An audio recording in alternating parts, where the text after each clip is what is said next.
Hello everyone and welcome back to our new video.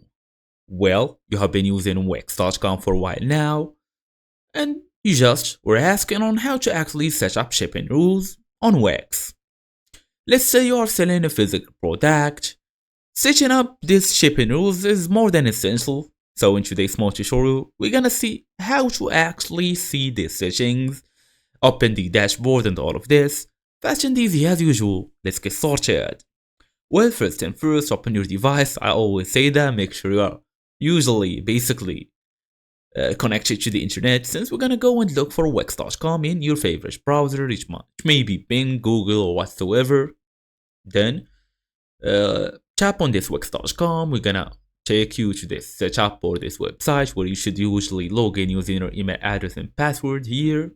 Then we're gonna go and look for settings.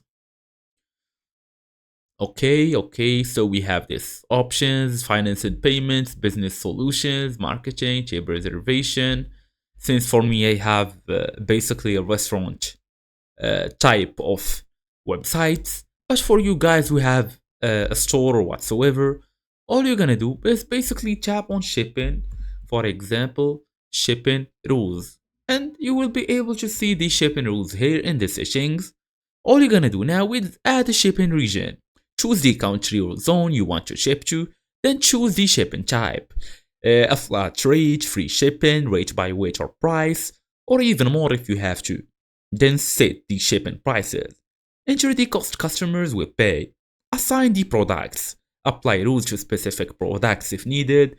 Let's say something maybe that will break during the shipping. You have to set some kind of rules for that product exact. And that's it. All you're gonna do is save the changes. Your shipping rules are now active.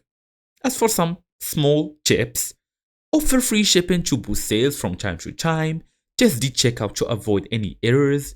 You can also create separate rules for international shipping as well. And that's it. Thank you all for watching, and I will see you in the next video.